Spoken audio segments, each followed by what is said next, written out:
Bonjour à tous et bienvenue sur la chaîne YouTube La Société en Jeu. Donc le test du jour, c'est le jeu de société Kicafé. Kicafé, un jeu qui est sorti en 2018, édité par Blue Orange, et qui est un petit jeu de cartes malin, et du coup dans un format très pratique, hein, un petit peu comme dans un livret, du coup facilement transportable. Alors, comment se joue Kicafé? C'est un jeu de cartes qui est en fait un jeu de mémoire et de bluff. Donc, quand on ouvre la boîte, on peut voir qu'on a deux composants. On a d'une part les cartes et d'autre part des cacas. Voilà, des cacas. Ouais. Alors effectivement, l'histoire du jeu est en fait que nous sommes dans un appartement avec divers animaux de compagnie. Hein. Donc nous avons des lapins, des poissons, des perroquets, des hamsters, des chats, des tortues.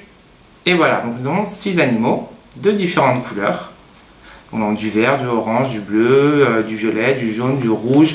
Bref, chaque couleur représente chaque joueur. Voilà.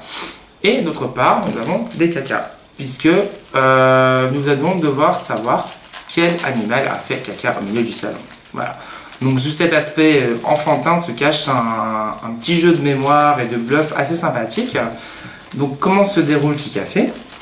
Tout d'abord, on pose en fait un des cacas en carton, hein, d'ailleurs assez bien représenté, hein, je pense que tout le monde les a reconnus. On en pose un au milieu. Et du coup, alors, le jeu se déroule en fait en 2 phases. Tout d'abord, chaque joueur va piocher tous les animaux de leur couleur.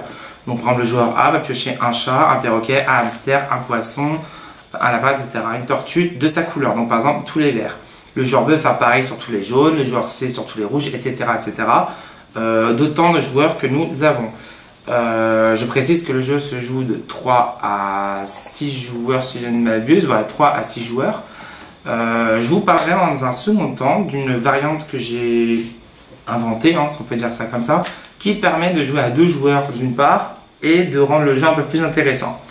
Donc le jeu de base dit que chaque joueur joue avec un animal de sa couleur, caché, hein, on le garde. Et en fait, le premier joueur va poser un animal, imaginons le poisson, et on va dire par exemple, ce n'est pas le poisson qui a fait caca, c'est un perroquet. D'accord? Et donc, les autres joueurs vont devoir poser un perroquet de sa couleur. Donc là, maintenant, c'est le joueur A, le joueur B va sortir le perroquet. Donc c'est un jeu de rapidité. Hein. Si on est 5 joueurs autour de la table, c'est le premier qui pose qui est prioritaire. Il va poser un perroquet, il va dire, ce n'est pas moi, c'est... Et il donne le nom d'un animal. Donc, il peut dire un chat, une tortue, il peut même dire c'est un autre perroquet, ça c'est pas interdit.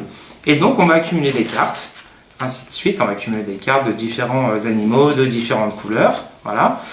Et la partie va se terminer de 2 façons. Quand un joueur n'a plus de cartes en main, il est innocenté. Il est innocenté, du coup il est entre guillemets retiré de la partie, il est sûr de ne pas perdre. Voilà, il est retiré de partie.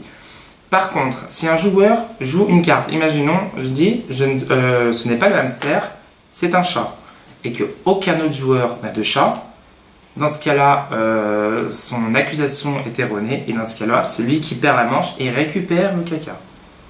Et du coup, on perd la partie lorsqu'un joueur obtient 3 cacas, et après, on vérifie dans tous les joueurs, celui qui en a le moins, et celui qui en a le moins gagne la partie. Voilà. Donc ça, c'est la version classique. Hein, on peut dire, c'est celle qui est expliquée dans le livre de règles et en fait il n'y a pas d'autres variantes proposées. Moi j'avais trouvé en fait une variante que j'ai trouvé assez sympa, j'avais beau réfléchir parce que je trouvais le jeu assez sympathique et finalement assez dommage qu'on puisse pas le jouer à 2 joueurs. La variante c'est de finalement prendre toutes les cartes, toutes les mélanger, voilà, on mélange toutes les couleurs, hein, les bleus, les rouges, les verts, enfin bref toutes les couleurs et tous les animaux et on distribue au hasard équitablement entre tous les joueurs. Donc c'est un paquet de 36 cartes. Si nous sommes 2, c'est 18 cartes chacun. Si nous sommes 3, c'est 12 cartes chacun. 4, c'est 9 cartes chacun, etc., etc. Donc comme on mélange toutes les couleurs et tous les animaux, un joueur peut avoir du coup par exemple 2 ou 3 chats dans sa main. Voilà. Et du coup ça rend le jeu un petit peu plus tactique puisque on est plus confronté à du bluff. Le jeu de mémoire va rester identique. Par contre, on va devoir faire un petit effort supplémentaire pour se rappeler les animaux qu'on a. Puisque quand on joue sur la règle de base, Une fois qu'on sait que le joueur B et que le joueur C ont déjà posé leur lapin, c'est bon, on sait déjà qu'il n'y a plus besoin de dire le lapin. Ici, ça va être plus compliqué parce qu'on ne sait pas quel joueur les a ou pas. Donc ça va être un petit peu plus tactique et surtout ça permet de jouer à 2 joueurs. C'est surtout pour ça. Donc voilà, c'est à peu près tout pour Kikafé. Petit jeu malin, sympa. Je l'ai trouvé très bien illustré. Hein, donc on a des images assez cartoon, hein, vous pouvez voir hein, au niveau du lapin, le chat, le hamster, ce perroquet qui est assez marrant. Moi, je sais que j'aime beaucoup. Si je devais lui donner une note, un petit 8 sur 10 quand même néanmoins. Petit 8 sur 10, alors c'est pas hyper original, hein, on est sur du jeu de cartes de rapidité, hein, on n'est pas sur la stratégie, ça c'est sûr. Pas de stratégie, par contre c'est purement mémoire, parce que vous allez voir que quand vous allez accumuler déjà au bout de 20 cartes déjà, enfin se rappeler, alors attendez, il y a déjà 5 lapins qui est passé, donc il en reste qu'un 6e, parce qu'il n'y a que 6 animaux de chaque, 6 couleurs différentes. Donc c'est surtout un jeu de mémoire et un jeu de bluff également, parce qu'on peut décider de ne pas jouer la carte. On peut décider, bien sûr, si on est le seul à l'avoir, que les autres ne l'ont pas, on est obligé de le jouer. Voilà. Mais du coup, on peut dire, attention, le problème c'est que si je joue ma carte, il va falloir que j'annonce un animal au risque de me tromper et donc de perdre la partie. Voilà, ça peut être un petit peu contraignant. Donc, bon petit jeu de bluff, bon petit jeu de mémoire, belles illustrations. Le card, voilà, en termes de c'est d'une qualité correcte, hein, voilà, on n'est pas sur un petit jeu de mauvaise qualité.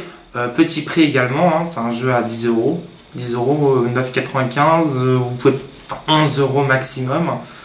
Voilà, donc moi c'est un jeu que j'ai beaucoup aimé, trouvé très sympathique, le thème est marrant, voilà, bon c'est pas non plus la grande histoire, hein, ils sont pas foulés. Mais c'est marrant et ça passe aussi bien que les enfants, les adultes, ceux qui connaissent pas les jeux de société ou au contraire ceux qui aiment beaucoup. Voilà, donc ça passe le temps. Durée de partie, c'est variable. Hein. C'est variable et puis on va dire 10-15 minutes, c'est bouclé. Voilà. Si je devais lui citer un inconvénient, manque de stratégie, forcément. Hein. Ceux qui aiment la stratégie, passez votre chemin, hein, c'est pas fait pour vous. Et puis ceux qui n'aiment pas non plus les thèmes un peu trop gnangnan, un peu trop enfantins, bon bah du coup là, passez votre chemin, on est en plein dedans également. Voilà. Mais écoutez, c'est tout pour Kikafé, petit jeu sympa, je vous le recommande. Et puis n'hésitez pas donc à mettre un like sur ma vidéo, un petit commentaire, ça fait toujours plaisir. Et puis à une prochaine sur une prochaine vidéo de la société en jeu. À bientôt!